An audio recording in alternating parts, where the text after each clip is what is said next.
চট্টগ্রামের ফিশারিঘাটে খাল থেকে ভাসমান অবস্থায় এক শিশুর লাশ উদ্ধার করা হয়েছে। নিখোঁজ রয়েছে আরেক শিশু। এই মুহূর্তে সেখানে আছেন রিপোর্টার পার্থপ্রতিম বিশ্বাস।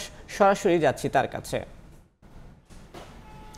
চট্টগ্রামে গতকাল বিকেলে যে দুই শিশুর নিখোঁজ হওয়ার ঘটনা ঘটেছিল, সেক্ষেত্রে আমরা দেখছি আজকে সকালে ভোরে কিন্তু চট্টগ্রামের যে ফিশারিঘাটস্থ যে খাল রয়েছে সেই খালে একটি শিশুর লাশ ভেসে উঠেছে এবং 10 বছর বয়সী সেই শিশুটিকে কিন্তু আমরা জানি ফায়ার সার্ভিস এবং কোস্টগার্ড যৌথভাবে উদ্ধার করে আসলে বাকুলিয়া থানার পুলিশকে কিন্তু বুঝিয়ে দেওয়া হয়েছে এবং সেক্ষেত্রে এখনো পর্যন্ত এখানে কিন্তু লাশটি আছে, তবে তার কোনো পরিচয় পাওয়া যায়নি এবং এখানকার যিনি প্রত্যক্ষদর্শীরা রয়েছেন, আমরা কোস্টগার্ডের সাথে কথা বলেছিলাম, তারা আমাদেরকে জানিয়েছেন একজনই নিখোঁজ হয়েছে, সে একজনকে কিন্তু পাওয়া গেছে, দুইজন নিখোঁজ হয়নি। এখন তারা বলছেন একজন নিখোঁজ হয়েছে, সে একজন ভেসে ওঠায় তার লাশটি উদ্ধার করা হয়েছে। মূলত গতকাল চট্টগ্রামের যে রাজাখালী খাল রয়েছে সেই খালে খেলতে গিয়ে কিন্তু বিকেলে নিখোঁজ হয়েছিল।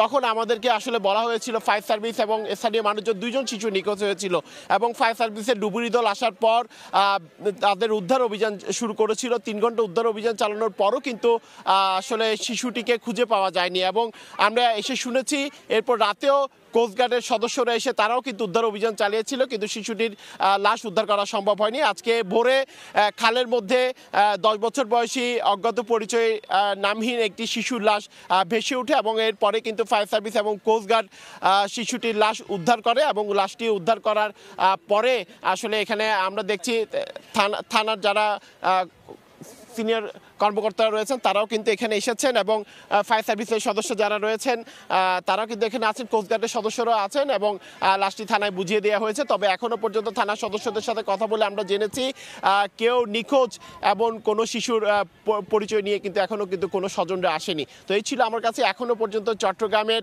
ফিশারিঘাট এলাকার খালের সামনে থেকে এখানকার সর্বশেষ খবর।